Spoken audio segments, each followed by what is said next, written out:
got some business to take care of. See you later.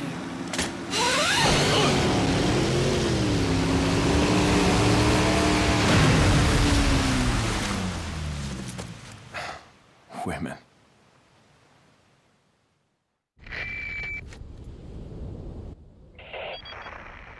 I hate to break it out to you, but Salazar's dead. Yes, it seems that way. Sadler, why don't you give up and let Ashley go home? Perhaps you are disillusioned with overconfidence, just because you killed my small-time subordinate. Sadler, you're small time. Oh. Writhe in my cage of torment, my friend. Eh bien salut à toutes et à tous, c'est San. Aujourd'hui on se retrouve pour la suite de notre walkthrough de Resident Evil 4 sur PlayStation 3. Alors on s'attaque cette fois-ci au chapitre 5.1. Donc vous avez vu la petite cinématique, on s'est donc échappé du château de Salazar grâce à Ada qui nous a menés sur cette île avec son bateau. Enfin avec le bateau qu'elle a plus ou moins récupéré. Donc on arrive donc dans le chapitre 5 qui constitue à lui-même l'île en fait. On avait le 1 et 2 pour le village, le 3 et 4 pour le château et on a le 5 pour l'île. Et il faut savoir que ces chapitres sont un petit peu plus longs que la moyenne. Donc vous voyez une vidéo qui tourne autour là de 38 minutes. Et ça va être globalement la même chose, voire un peu plus pour le chapitre 5.2, 5.3, etc. Sauf le 5.5 c'est quand même assez court, mais globalement les chapitres sont plus longs. Donc on va prendre notre temps pour ce chapitre et on arrive dans la fameuse cage des supplices dont parlait Sadler. Et déjà on voit un mec qui porte Ashley sur son dos, donc on se dit qu'il faut aller là-bas. Alors, ici deux solutions, soit on saute directement sur l'île centrale et on est repéré par l'espèce de gros spot de DCA là, soit on peut très bien tirer en fait sur le spot pour casser la lampe et en fait passer inaperçu. Enfin inaperçu dans la mesure du possible, puisqu'en fait dès qu'on va s'approcher un petit peu et qu'un ennemi va nous voir, évidemment il va donner l'alerte. Donc on est sur l'île, on doit récupérer Ashley, évidemment c'est notre priorité encore une fois dans le jeu. Là j'essaie de tirer un petit peu sur le projecteur, voilà, enfin j'ai réussi. Et on a des mecs à tuer ici, petit safe spot, si vous vous mettez de ce côté là, bah en fait dès qu'ils vont essayer de sauter pour traverser, vous allez pouvoir leur mettre un coup et normalement ils vont tomber à l'eau. Enfin globalement, voilà, pour la plupart. On va ressauter de l'autre côté et on a quelques munitions déjà récupérées ici, mais attention, si on continue, on a surtout un mec avec une Gatling. Alors on n'en avait pas encore eu de ceux-là, si je dis pas de bêtises, dans le château. Donc c'est un nouveau type d'ennemi, les gros mecs super lourds avec les Gatling, là, les Los Locos comme on les appelle, puisqu'ils sont totalement tarés. Hein. Donc ils ont un béret sur la tête. Et ils ont beaucoup plus de vie que les autres. Il faut savoir que si vous leur mettez des dégâts, même au sniper, hein, si vous leur tirez dans le corps, des fois ils peuvent tout simplement ne pas bouger. Si vous tirez dans la tête, vous êtes assuré au moins qu'ils vont chanceler un petit peu pendant un certain temps. Et vous voyez le nombre de balles que je dois les mettre dans la tête pour qu'ils meurent, quoi, c'est assez abusé. Ce truc a énormément de vie et même si vous êtes full life, il peut vous shot. C'est-à-dire que s'il va vous mettre un premier coup, et il va vous mettre au début de votre jauge verte, mais vous n'allez pas tellement vous en apercevoir. Et ensuite, s'il vous touche une deuxième fois avec sa Gatling, enfin j'entends quand il tire, hein, parce que c'est pas les mêmes dégâts que quand il vous touche au corps à corps. Et en fait, il peut vous two-shot en vous tirant dessus. Donc faire assez attention à ça. Alors ici, on a une petite énigme vite fait en fait. On a un émetteur un laser en fait qui va tirer sur un premier miroir. Ensuite, avec ce premier miroir, il va falloir réorienter le faisceau pour l'envoyer sur un deuxième miroir. Il va falloir le réorienter sur l'arrivée en fait du laser qui va ouvrir la porte. Alors ici, on fait gaffe. Ça, c'était extrêmement chaud. On a quand même pas mal de mecs. Donc là-bas, on avait des gars avec des shields. C'est pour ça que j'ai préféré les faire au snipe. Mais pour les autres, je vais principalement utiliser le pistolet quand même. Il faut savoir qu'à partir de maintenant, les ennemis commencent à avoir beaucoup plus de vie que la moyenne. Au passage ici, attention, headshot maintenant, voilà. Les ennemis commencent à avoir beaucoup plus de vie que la moyenne. Donc les tuer au TMP commence vraiment à devenir très difficile. Le TMP maintenant va clairement devenir une arme très secondaire. Notamment pour stun les gens ou pour tirer sur les plagas à distance. Mais le TMP ne va même plus me servir pour tuer les ennemis. Globalement, on va surtout utiliser le Striker, donc c'est mon nouveau fusil à pompe depuis maintenant 3-4 vidéos, je sais plus. qui est une arme redoutable et qui qui ne one-shot même pas les ennemis ici, vous avez vu, mais qui leur fait un nombre assez incalculable de dégâts. Et le pistolet aussi va être assez utile, au moins pour le début de l'île. Et vous allez voir qu'on va surtout demander le sniper dans cette île, puisqu'on a un certain type d'ennemi qui ne va se tuer que au sniper, avec une lunette particulière pour le sniper. Vous allez voir, on va découvrir ça d'ailleurs dans cette vidéo. C'est d'ailleurs le titre de la vidéo, Los Regeneradores, c'est ce type d'ennemi là. Alors on fait attention ici parce qu'il y a un mec qui peut se ramener, et au passage les gens ont souvent des matraques électriques. Encore une fois c'était assez chaud, je joue vraiment avec la portée du parasite, c'est assez violent. Donc oui, qu'est-ce que je disais, oui, on va devoir trouver une lunette pour tuer un certain type d'ennemi. Et vous allez voir en fait que ce sont des mecs, enfin des mecs, des Ganados vraiment très particuliers, qui ont beaucoup de points de vie, vous allez voir, et qui en fait peuvent se régénérer, c'est-à-dire que si on leur tire dessus, et ils peuvent recréer leurs membres, donc on va découvrir ça dans cette partie, c'est assez intéressant. C'est d'ailleurs de loin mes ennemis préférés de ce jeu, même si bon, c'est honnêtement les plus terrifiants et ceux qui peuvent faire le plus de dégâts quasi, mais vous allez voir que c'est assez intéressant. Et ce chapitre, franchement, je crois qu'il nous met extrêmement bien dans l'ambiance, je trouve. Déjà parce qu'on commence par une grosse scène de guerre avec beaucoup de gens à tuer, mais ensuite, vous allez voir la suite, en fait, on va entrer carrément dans la base militaire, parce que là en fait on est sur une île, mais c'est plus une base militaire qu'autre chose. On verra plus le côté base dans la prochaine vidéo, mais on va entrer plus tard dans les locaux, et vous allez voir l'ambiance qu'il y a, c'est super pesant, il y a une musique qui fait trop flipper. En fait, on retrouve la musique qu'on avait dans le chapitre 3.3, dans la salle à manger, si vous vous souvenez. C'est une petite musique toute douce qui avec quelques notes qui fait tout, un truc vraiment super stressant. Et au final, quand on est vous verrez que dans les locaux, on a une musique vraiment pesante, très grave, très avec des tangs, des trucs très lents et tout. Et vous allez voir qu'au final, ça nous met vraiment bien dans l'ambiance. Et je trouve que ce chapitre 5.1 a une ambiance vraiment très pesante. Et franchement, c'est loin d'être mon préféré de chapitre, parce que ce chapitre, franchement, et quand on joue pour la première fois au jeu, qu'est-ce qu'on stresse quoi. Franchement, qu'est-ce qu'on stresse. Alors ici, on fait attention puisqu'on a des mecs qui vont essayer de nous balancer un rocher sur la tête. Donc L1, R1 ou... Enfin je sais pas, ici j'ai eu que des L1, R1 depuis que je joue au jeu. Je sais pas, je pense que c'est possible évidemment d'avoir un carré croix, mais pour le moment j'ai eu que des L1, R1. Alors ici en arrivant là, on fait gaffe parce qu'on a un archer qui est juste là, on a un mec aussi sans rien, mais ne pas le négliger non plus, puisque les gars qui n'ont pas d'armes, je vous rappelle, ils peuvent vous rusher, ils peuvent courir vers vous en mode je vais vous choper, et la plupart du temps ils y arrivent, donc faites attention à ça. Méfiez-vous quand même, mais quand même ne négligez surtout pas l'archer. Au pire, arrivez au striker, mettez tout le monde par terre et continuez. Alors, on va les tuer, on va prendre l'échelle pour continuer dans la suite de l'île. Au passage, oui, j'ai plus de munitions de pistolet dans mon canon, mais encore il m'en reste en stock. On va monter cette fois-ci, on va arriver dans une nouvelle zone. Alors directement aller sur la gauche ici parce qu'on a un mec. Alors, en soi, si on va directement sur la droite, ce gars-là ne va pas nous poser problème. Mais bon, le tuer, c'est toujours un petit peu ça de prix. Puisque c'est pas très cher, ça nous coûte globalement quelques balles de flingue. Et on en récupère quand même pas mal. Donc en fait là on est sur les hauteurs de la première scène, en fait on peut voir le miroir qui est en bas, enfin les miroirs d'ailleurs qui est en bas, et en fait ici on a des espèces de petits couloirs, ça ressemble à des espèces de couloirs de mine, mais on a des ennemis, et voilà, on a un nouveau type d'ennemis, c'est ces espèces de mecs en camisole en fait, qui ont des masques à gaz avec des pics dessus, enfin vraiment ils sont pas très très beaux, mais surtout ils ont des matraques électriques. Et les matraques électriques, ça fait pas du bien. Enfin voilà, ça fait pas trop du bien. Donc faut quand même éviter d'être trop près d'eux. Alors ici on a un bidon d'essence qu'on peut faire exploser et ça fait casser le mur en fait.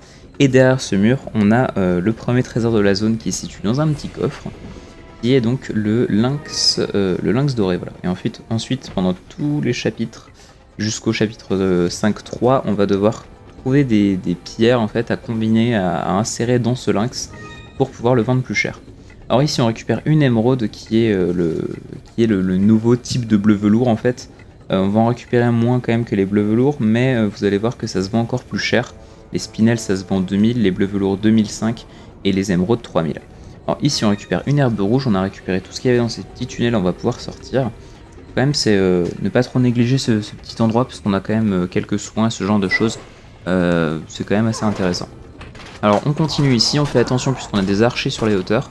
Et surtout on a un mec avec comme on dit, un lanceur de roquettes. Alors ici tirer sur ce baril là-haut, ça va permettre de tuer un des deux archers. Alors là il y en a encore un qui m'attend. On peut très bien leur tirer sur leur carreau mais c'est assez précis donc préférez d'abord les mettre à terre. Et ensuite éventuellement leur tirer dessus quand ils se relèvent. Le mec avec le lance-roquette est mort, il faut savoir que je crois qu'il ne peut pas vous tuer quand vous êtes dans le vert dans votre barre de vie. Par contre, quand vous êtes dans le jaune, une roquette ça va vous tuer. Alors voilà, lui j'ai quand même réussi à la dernière seconde à tirer sur cette dynamite. On va continuer ici parce qu'il y a encore un mec avec une autre arbalète. Il m'a mis un petit peu dans le jaune, du coup je vais me soigner. Au passage, vous avez vu que je n'ai pas encore rechargé mon magnum, tout simplement parce qu'en fait j'attends d'avoir une amélioration de contenance pour le moment sur le magnum, puisqu'en fait l'amélioration de contenance, je sais pas si je l'avais déjà expliqué, j'espère que oui. En fait ça va vous remettre le nombre de balles genre si vous avez une amélioration de contenance à 16, que vous avez 0 balles dans votre magnum en fait, bah vous allez acheter l'amélioration, ça va vous monter totalement à 16, c'est-à-dire que vous gagnez 16 balles. Donc en fait c'est assez utile notamment pour le sniper et tout, et pour le magnum encore plus, puisque le magnum étant donné que c'est l'arme la plus puissante du jeu, bah, si vous pouvez gagner 16 balles, je veux dire 16 balles qui one-shot un ennemi, ça fait 16 one-shot gratuits, enfin franchement prenez-les quoi. C'est pour ça que pour le moment je ne recharge pas le magnum, et je n'en ai actuellement pas besoin dans cette partie, donc pour ça que je ne touche pas le magnum. Je pourrais très bien prendre un magnum et faire des frags pour continuer ici, mais évidemment je préfère économiser pour avoir le plus de munitions possible. Alors ici, je joue aussi avec les mecs qui ont des dynamites puisqu'ils spawnent un petit peu partout. Et en fait le truc c'est que vu que le terrain est en pente, bah, ils vont vous la balancer dessus. Le seul problème c'est qu'ils sont vraiment débiles, ils connaissent pas la physique, donc du coup la dynamite va rebondir et va leur retomber dessus. Et vu qu'ils arrivent souvent en petits groupes, bah évidemment ça va faire plus de frags si ça tue 5 personnes que une. Alors on va continuer ici puisque je crois qu'on a encore un archer paumé quelque part qui tire dans le vide. Non, il tire pas vraiment dans le vide, il essaie de me tirer dessus, nuance. Il est juste là-bas. Ici j'aurais très bien pu prendre le fusil sniper, mais j'ai préféré aller au CAC puisqu'en fait le fusil sniper, je vous ai dit, on va avoir besoin des munitions plus tard. Donc bah, si je peux éviter d'en gaspiller à partir de maintenant, bah, je suis toujours preneur. Alors lui on va le tuer, voilà. Tant qu'il a pas de dynamite, hein, c'est bon, les mecs qui ont des dynamites, évidemment, ne pas trop les tuer au couteau et gardez vos distances de sécurité, parce que la dynamite ça peut exploser.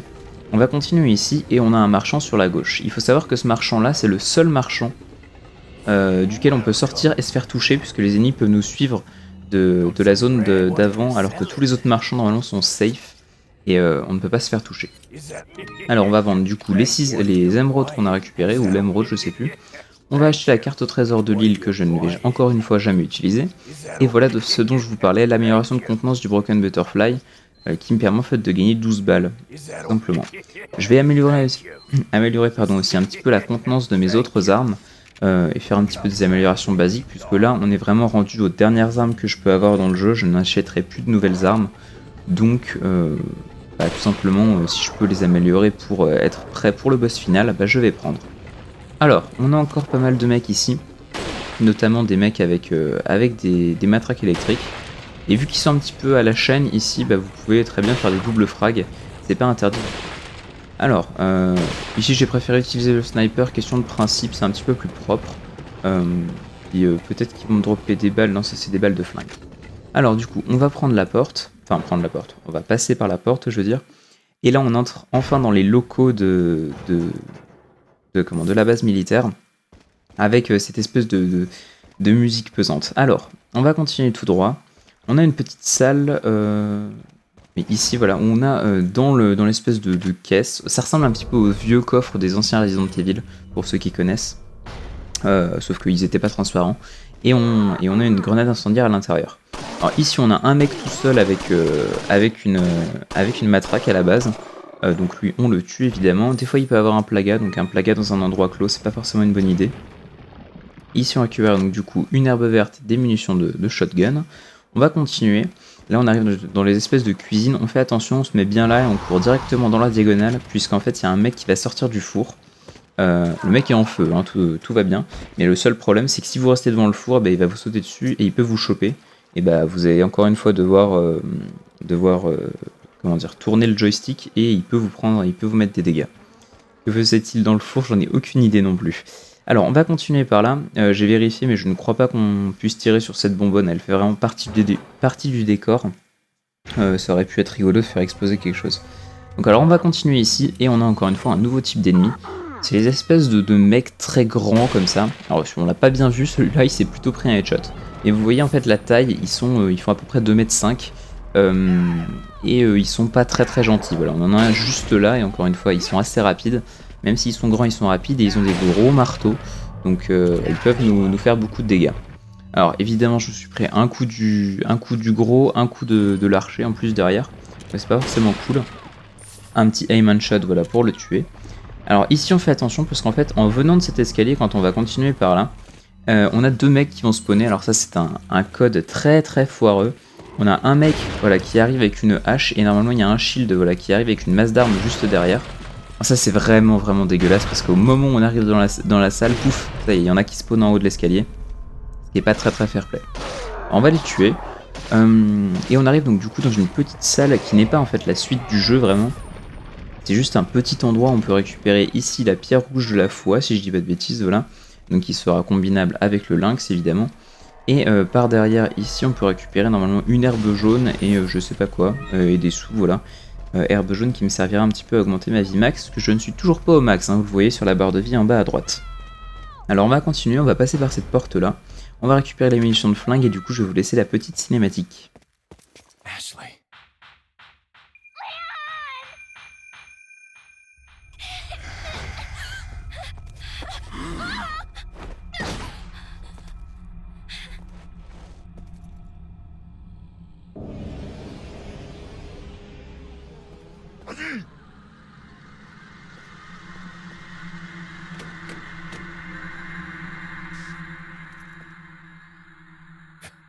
Amateurs. Just hang in there, Ashley. I'm coming for you. Si on devait compter le nombre de fois où Léon a dit ça, tiens bon Ashley j'arrive, ou alors tiens bon Ashley, enfin c'est vraiment assez incroyable au fil du jeu, je crois qu'il l'a dit au moins 5 fois. Alors ici on récupère des munitions, non pas du tout. Des lingots d'or, donc 5000 pesetas. On va continuer par là. Au passage, les 5000 pesetas, on est obligé de faire demi-tour, hein, elles ne sont pas disponibles avant qu'on arrive dans la scène. Et on a des mecs avec du dynamite ici, et on arrive dans une partie un petit peu chiante, puisqu'on a un volet roulant ici, avec des mecs avec des dynamites. Et le problème, c'est qu'ils vont juste ouvrir le volet le temps de nous balancer les dynamites. Et c'est tout, on n'a pas tellement le temps de balancer une grenade. On peut passer, hein, on peut traverser en étant en striker glitch. Mais j'ai préféré voilà, la jouer un petit peu legit ici. Ici le TMP est très pratique puisqu'il a une cadence de tir assez rapide et tant que vous mettez des dégâts à des mecs en fait, et le volet ne va pas se refermer tout simplement. Alors on continue évidemment à leur tirer dessus, on peut leur faire exploser leur dynamite si on est assez rapide. Il y en a 3 en tout des mecs avec des dynamites. Plus derrière vous allez voir il y aura 2 salves de 3 archers, voilà, là on a pu les voir vite fait. Les archers c'est un petit peu moins compliqué puisqu'ils mettent un petit peu plus de temps à viser ce genre de choses. Et puis si vous arrivez à en mettre un par terre en fait, le truc c'est que le volet ne va pas se refermer directement. Donc on en a tué un, on en a tué 2 et on a tué le 3ème. Le seul problème c'est que quand on arrive, voilà, la porte se referme encore une fois. Et j'ai un mauvais souvenir, alors c'est peut-être en pro qu'il y a 2 salves d'archers. Mais moi, dans mon souvenir j'avais 2 salves d'archers dans la tête. Apparemment non, il n'y a qu'une seule salve de dynamite et une seule salve d'archers. Alors celui-là est un petit peu costaud mais il nous attend en guet-apens donc bien lui faire sa fête. On récupère au passage une herbe rouge. Et dans le petit boîtier ici on récupère des munitions de TMP. Alors on va revenir sur nos pas puisqu'on a raté une toute petite salle juste là où on a une salle d'entraînement au tir bleue là avec la porte avec les flingues. Si vous voulez y aller. Je vais combiner un petit peu mes herbes pour faire de la place. Et on a surtout un marchand qui lui nous vend quelque chose de nouveau. Déjà celui d'avant en fait nous vendait quoi, le Killer 7, donc le dernier Magnum du jeu, mais je ne l'ai pas acheté pour les raisons que je vous ai expliquées plus tôt. C'est-à-dire que mon Magnum est déjà assez broken comme ça. Et je dis pas ça parce qu'il s'appelle le Broken Butterfly. Mais ils nous vend aussi un gilet tactique qui réduit de 30% les dégâts pris Alors celui-là en fait je ne l'achète pas maintenant puisqu'il coûte 60 000 pesetas, j'en ai que 25 000. Donc je vais attendre de récupérer un petit peu plus de sous pour pouvoir l'acheter. Alors on arrive dans une nouvelle zone ici, la zone du coup des Regeneradores, la fameuse. On récupère au passage une grenade incendiaire ici, normalement on a une petite caisse ici où on a des munitions de Magnum. On va continuer, là on est dans une espèce d'infirmerie, c'est un petit peu chelou l'endroit où on est, c'est sale en même temps, c'est vraiment pas très accueillant. Alors, on continue ici, et vous allez voir, déjà voilà, on a un petit travelling sur un corps très très étrange. Et on a un petit puzzle ici, un petit système qu'on doit résoudre. En fait il faut tout simplement créer un chemin pour accéder, en fait déverrouiller le cryptogramme. Donc il faut tout simplement tourner le rouge pour la sortie, c'est la flèche en bas à droite, l'entrée c'est la flèche en haut à gauche. Et voilà, si on tourne, faut réfléchir un petit peu, faire un chemin logique avec les couleurs. Alors, on va récupérer du coup déjà des munitions de TMP ici que je ne peux pas combiner, donc je vais être obligé de combiner des herbes, je pense. Alors, on combine un petit peu, j'ai combiné encore une fois des herbes vertes pour faire de la place, pour récupérer d'autres petites choses. Et on va récupérer ici, voilà, la carte d'accès rouge, donc la carte de la chambre froide. Et vous allez voir, quand on va ressortir, on a entendu déjà un petit bruit pas très rassurant. Voilà, on a le Regenerador qui est de sortie.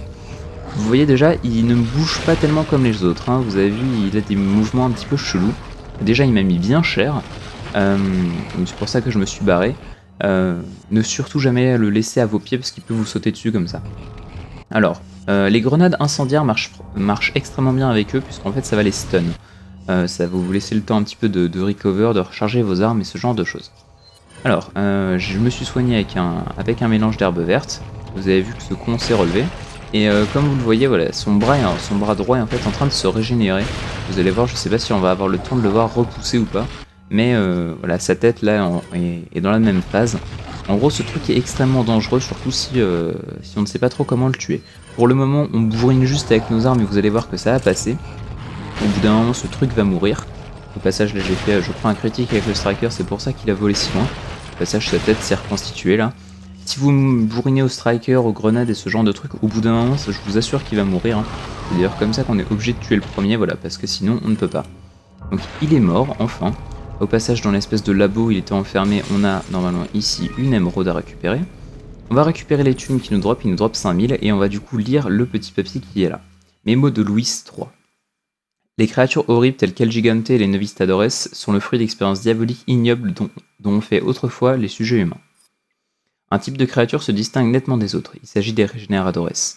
Les Regeneradores bénéficient d'un métabolisme plus élevé qui leur permet de régénérer très rapidement les organes qu'ils ont perdus. Je n'ai jamais rien vu de tel, cette propriété les rend quasi invulnérables aux armes conventionnelles. Mais comme toute créature vivante, on peut les tuer, leur corps est plein de plagas qui ressemblent à des sangsues. Cependant, on ne peut pas les voir à l'œil nu, seule l'imagerie thermique permet de les repérer. Pour empêcher la régénération, il faut trouver et détruire ces plagas sangsues. D'après mes infos, la plupart des Regeneradores possèdent plus d'une plaga sangsue. Pour tuer un Regenerador, il faut tuer chacune de ces plagas sangsues. Alors, le truc c'est que les plagas sangsues émettent de la chaleur, donc on peut les repérer grâce à une vision thermique. Au passage, ouais, sur le billard, là, il y avait une espèce un corps qui était à moitié bouffé par un parasite, c'était un petit peu chelou. Donc, on va aller récupérer de ce pas un viseur thermique. Au passage ici, on fait gaffe, il y en a un qui a spawné, on peut juste lui laisser en fait faire une attaque et passer comme ça tout tranquillement. Pour le moment, lui, on va s'en moquer parce qu'on ne va pas encore utiliser beaucoup de munitions pour le tuer. On s'en moque, on va d'abord aller récupérer le viseur thermique pour pouvoir le tuer plus simplement. Ici, des munitions de fusil, on arrive donc du coup dans la chambre froide dont on a récupéré la carte d'ouverture. On récupère une herbe verte ici. Alors ici en fait on va recoder la carte rouge pour la coder en carte d'accès à la décharge, donc la carte jaune. Et on va éteindre le dispositif de congélation pour pouvoir en fait accéder au viseur thermique qui se situe dans l'espèce de frigo ici avec un plaga qui est mort au sol. Alors, on récupère du coup la lunette infrarouge et la porte se verrouille. Et vous allez voir que le dernier, évidemment, voilà, il est un petit peu vivant déjà et libre. Donc il va falloir équiper ce viseur thermique donc qu'on a récupéré, donc qui est un petit peu plus gros. Il faut l'équiper avec le sniper. Alors, vous allez voir que quand on va viser avec le sniper, du coup on ne va plus avoir la possibilité de zoomer aussi loin, mais par contre, voilà, on voit un petit peu tout ce qui est froid, tout ce qui est chaud, donc tous les ennemis et ce genre de choses. Et voici le Régénérateur avec ses plagas en dessus, donc les espèces de boules rouges là que vous voyez, ce sont ces plagas, donc il faut tout simplement tirer dedans. Une balle de sniper suffit pour tuer un plaga sans tuer évidemment. Et on fait attention, celui-là j'ai eu de la chance, il n'avait pas de plaga dans le dos, mais certains vous allez voir par la suite ont plusieurs plagas devant, et ensuite ils ont des plagas derrière, c'est-à-dire qu'on est obligé de leur mettre une balle dans les pattes pour les mettre couchés sur le ventre pour pouvoir les tuer complètement. Alors ici, on en a encore un, mais il ne s'agit pas de celui qu'on a laissé tout à l'heure, il s'agit d'un autre qui a spawné, donc faire un petit peu attention à ça. Là pour le moment j'en suis à 2-0, on va récupérer au passage l'émeraude qui se situe ici pendant qu'il se ramène. Et normalement le dernier, ouais c'était le dernier encore une fois, celui-là n'en avait pas dans le dos. Ici on récupère encore une fois des munitions de fusil, vous comprenez il nous en laisse beaucoup parce que sinon on ne peut pas les tuer. Alors faites gaffe parce qu'il y a toujours le mec qu'on avait laissé derrière hein, qui peut ouvrir les portes. Donc apparemment ils ont que des plagas devant ceux-là, donc c'est plutôt cool. Mais il faut savoir que voilà, s'ils ont des plagas derrière, bah mettez un coup de striker ou carrément de fusil pour pouvoir les tuer. On récupère encore leurs sous, pour le moment ils nous droppent que 5000, vous allez voir que plus tard ils nous dropperont un petit peu plus quand on en recroisera. Alors on va sortir ici, il faut tout simplement utiliser la carte d'accès à la décharge pour pouvoir ouvrir cette porte. Alors on va continuer, on arrive dans un petit couloir où on a notamment des munitions de TMP à récupérer, et on arrive ici dans une salle de contrôle. Déjà on récupère une grenade, mais ensuite on va pouvoir s'amuser un petit peu avec ces espèces de mécanismes. En fait, on peut choper des Ganados grâce à cette espèce de bras articulé. Alors pour le moment, en fait, on peut tous les choper et tous les mettre à la benne si on est assez précis et très rapide. Déjà là, je sais que je ne pourrais pas. En fait, il faut les choper un par un et ensuite le jeu les amène directement dans la benne à ordures. Le seul problème, c'est qu'au bout d'un moment, ils ont compris le truc, ils vont bloquer le mécanisme et on ne va plus pouvoir les tuer de cette manière. Normalement, si on est globalement, si on est assez rapide, disons normalement rapide, on a le temps d'en choper 3. Et ensuite, voilà, le dernier va bouger et le mécanisme va se bloquer. Mais si vous êtes très rapide et très précis, normalement vous pouvez choper les 4 et les mettre les 4 à la benne. Alors ouais, utilisez un petit peu les dégâts de chute évidemment pour les tuer ceux-là. Dès qu'ils sont tombés, vous descendez avec eux et vous pouvez les finir au couteau. C'était un petit peu long. Alors ici on arrive du coup dans la décharge, on récupère un petit peu tout ce qui va traîner. Dans les bennes vous allez voir il y a quelques petits objets, notamment ici voilà, on a une émeraude, on va récupérer aussi l'herbe verte qui se situe là. On va ouvrir la porte et on va du coup monter un petit peu dans une autre salle de commande, vous allez voir. On n'a pas d'ennemis cette fois-ci. Enfin, on va revenir plus tard notamment avec Ashley et vous allez voir il y aura plein d'ennemis ici. Et on reviendra plus tard encore une fois avec Ada puisque je vous montrerai le scénario complémentaire d'Ada dans ce jeu. Enfin dans ce jeu. Plus tard quand on fera la mission bonus et ce genre de choses. J'en reparlerai à la fin évidemment. On récupère ici encore une fois des munitions de fusil, on fait attention puisqu'on a 2 mastodontes, mais derrière on a la cellule d'Ashley, la cellule dans laquelle on pouvait la voir hein, tout à l'heure via la vidéosurveillance. Alors on met au sol les 2 mastodontes, et vous allez voir je vais enfin pouvoir leur faire des headshots au pistolet, c'est assez agréable, cette arme va tellement vite à tirer. Le problème c'est que voilà, ces mecs sont quand même assez rapides, donc si vous avez pas réussi à leur mettre un headshot pour les mettre un petit peu chancelants, tirer un coup striker, même dans leur armure, pardon, normalement ça les met au sol quoi qu'il arrive. Au passage, vu que c'est des Ganados plus ou moins normaux, vous pouvez quand même leur mettre des coups de pied comme les autres, hein. Ils vacillent exactement comme les autres. Un coup de striker, vous allez voir comment ils vont voler, voilà, ce striker est quand même relativement puissant, c'est plutôt cool. Alors voilà, on les éclate, on récupère leurs sous, et on va aller calmer l'autre blondasse là en s'approchant de la porte. C'est verrouillé, j'ai besoin d'une carte d'accès, donc il faut aller en chercher une, et enfin quand on fait ça, elle arrête de gueuler. Du coup, il va falloir aller chercher cette carte d'accès qui se situe par là. Donc on va prendre cette nouvelle porte. On arrive du coup dans une nouvelle salle plus ou moins... Ouais, c'est pas vraiment un laboratoire, mais c'est pas une salle de contrôle non plus. Enfin, on sait pas trop ce que c'est. Mais il y a des radios au mur, enfin affichées, ce genre de choses. Donc on sait pas trop où on est exactement. On est plus ou moins dans une base militaire, mais qui sert aussi de base d'essai, de test. Enfin, c'est vraiment étrange. On a pas mal de mecs, notamment des gars avec des arbalètes et des gars avec des matraques électriques, donc outre tout ce beau monde à terre, c'est assez pratique. Vous allez voir double plaga ici, vraiment pas chanceux. Mais bon, ça arrive, on a aussi des mecs avec des shields. Vous avez vu que le striker permet en fait de tuer les plagas relativement rapidement, donc vous n'êtes pas forcément obligé d'utiliser une aveuglante à chaque fois maintenant. Et encore une fois un plaga, donc ça fera 3 quand même en tout. C'est quand même assez énorme dans cette scène, je sais pas s'il y en a qui sont fixes d'ailleurs, ou si c'est juste moi qui ai vraiment pas eu de bol. Alors ici je pense que voilà, je vais le finir au TMP, puisqu'il ne lui reste pas non plus beaucoup de vie. On a donc les radios au mur, et ici on a normalement une aveuglante à récupérer. On récupère les balles de flingue qui me drop, et on a un mec tout en bas avec une masse d'armes qui m'attend tout sagement. Du coup je vais venir lui rendre visite gentiment. On est vraiment dans une espèce de labo, on a même des produits chelous dans des armoires et tout. Mais on a aussi des dossiers d'administration, c'est vraiment étrange cette base militaire. Alors ici je vais récupérer normalement les balles de fusil à pompe, et je vais je cherchais un petit peu longtemps pour combiner mes armes. On va tout combiner, je vais peut-être recharger mon pistolet puisque j'ai 15 balles à recharger, et on va continuer du coup par la porte qui est en bas à droite. Alors on ouvre, on atterrit encore une fois dans un nouveau couloir, et là on a 2 portes, une au fond, une à gauche. Celle au fond en fait c'est une safe room tout simplement, avec une petite herbe verte, une machine à écrire que je n'ai pas utilisée. Alors sur la gauche on arrive dans une partie vraiment laboratoire avec des tubes à essai, ce genre de choses, avec des ordinateurs aussi.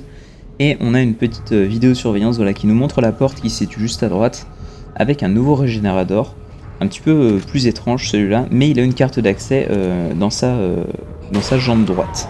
Alors ceux-ci, ils ont des pics, on les appelle les Iron Maiden.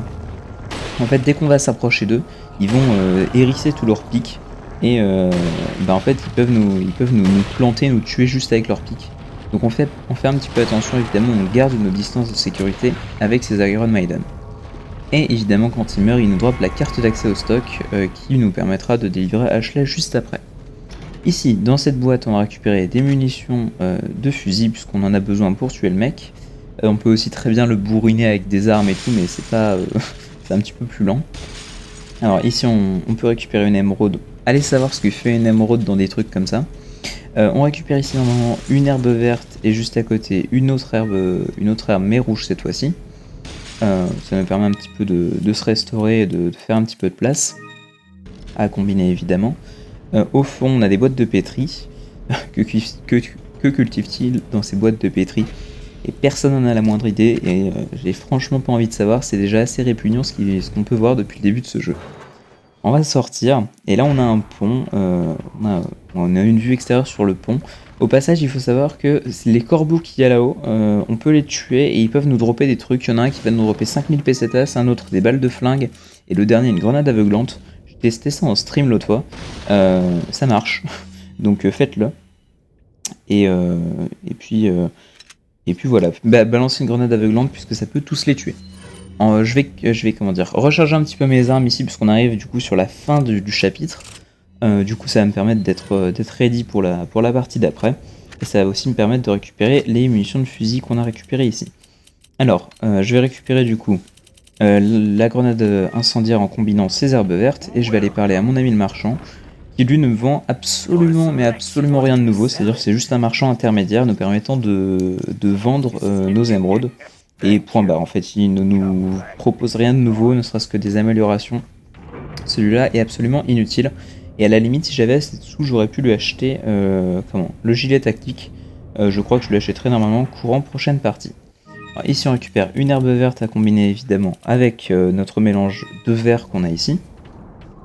Et on va continuer dans la petite cabine ici. Je vais du coup vous laisser la cinématique de Léon qui va essayer de passer un appel radio pour chercher du secours.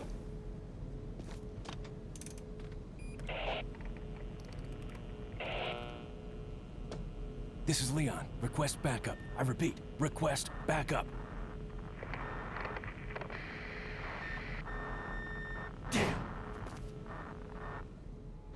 Malheureusement, ouais, la communication est un petit peu brouillée aux alentours. Sadler a apparemment bien fait son boulot, et on ne peut pas passer d'appel, de secours ou ce genre de choses. Donc du coup, on récupère juste des balles de fusil à pompe et on redescend. Alors on arrive du coup sur la fin du chapitre, puisqu'on a la carte pour aller sauver Ashley, et le chapitre se termine après avoir sauvé Ashley. On récupère ici une grenade aveuglante pour courir un petit peu plus vite, j'ai activé le striker glitch. On va pouvoir du coup revenir dans le laboratoire en passant par là. On a une petite alternative, voilà, pour revenir on a un petit couloir sur la droite, d'où venait d'ailleurs l'Iron Maiden de tout à l'heure. On va revenir carrément ici, je vérifie qu'il n'y a rien dans les derrière les trucs de verre là. On va revenir du coup dans cette grande salle, et attention, on a de nouveau du monde. On a des archers, des mecs avec des masses d'armes et tout. On a un bon comité d'accueil. Donc du coup, si vous flashez, normalement tout le monde va être plus ou moins stun, ce qui est plutôt cool. Le seul problème, voilà, c'est qu'il y a des mecs avec des haches, et ces gars-là visent d'assez loin. Évidemment, calmer tout le monde à coup de striker, ça marche pas trop mal. On a des gars avec... on a tout le monde ici, sauf les gros et les régénérateurs, mais globalement on a tout le monde. Je pourrais très bien y aller au TMP, à la grenade, ou carrément traverser la zone pour me barrer, mais je préfère encore une fois mettre tout le monde à terre. Ça me permet aussi, au passage, de récupérer des munitions. Et on fait attention ici au dernier, puisque c'est quand même un plaga, donc globalement quand il y a un seul plaga dans la zone, ça va, j'arrive plutôt bien à gérer. Le seul problème, c'est quand on a un plaga plus d'autres mecs, c'est un petit peu compliqué. Ici, un drop de munitions de fusil qui est assez rare quand même. Les munitions de fusil, c'est pas si souvent qu'on en drop. Voilà, petit extra ici. On va sortir du coup sur la gauche par la porte. On va tourner directement à gauche ici. Non, j'ai dit directement à gauche. Voilà, dans le couloir qui est là pour aller sauver Ashley. Et du coup, je vais vous laisser la cinématique. On se retrouve juste après. Leon. You okay? Come on, let's get out of here. Bon, on l'aura quand même bien mérité, hein, ce sauvetage. Elle l'aura quand même bien mérité aussi. Donc du coup, c'est la fin de ce chapitre 5.1. Je vous donne rendez-vous la semaine prochaine pour le 5.2. N'hésitez surtout pas à liker, à vous abonner, à commenter, à partager sur les réseaux sociaux. Ça me ferait super plaisir. Je vous donne rendez-vous la semaine prochaine pour savoir ce qu'on pourra faire avec Ashley Graham et Léon Kennedy. Allez, ciao tout le monde!